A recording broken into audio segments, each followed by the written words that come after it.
Good day, I'm Yolanda and I'm working in Citadel's asset management team, and today we'll be sharing a couple of views about gender inequality. Now, a variety of very interesting and important issues were discussed and debated at the World Economic Forum that took place earlier this year, and one of which included the issue of gender inequality in Africa. Now, we all know gender inequality is a global issue, and it's seen across all industries, and it's also specifically pertaining to Africa. The latest research is pointing to only 2.5% of the top 200 businesses in Africa having female CEOs. And female board representation in Africa is only around 13% compared to about 17% in the rest of the world.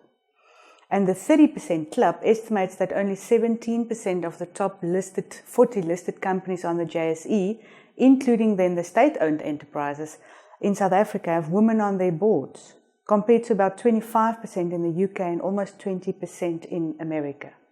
Within the South African context, we ranked number 18th out of 142 countries in the 2014 World Economic Forum Gender Gap Index. So we're doing fairly well on a global basis in terms of the gender gap. However, the country has slipped, because in 2009 we ranked 6th in the world out of 134 countries.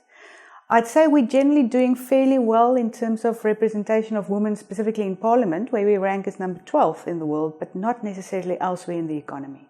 These are the hard numbers, which we really can't deny. But if we take a step back, then I strongly believe that gender equality is not about men versus women. It's about our country and our companies making the best use of the diverse talents available on our labour market. If we want to reduce gender inequality in South Africa, then we should probably start by encouraging true inclusivity for South Africans of all walks of life. If we are becoming better at really fundamentally accepting, respecting and appreciating one another from a racial and a cultural perspective, then we are perhaps also better placed to start reducing and also avoiding any form of discrimination in the workplace, including gender-related ones. Comparable global measurements such as the Global Gender Report is perhaps a good starting point to raise awareness about the status quo in terms of gender inequality in South Africa and also in Africa. But it surely can't stop there. We all have a daily important role to play to foster inclusivity and equality in our workplaces, in our communities, and in society at large.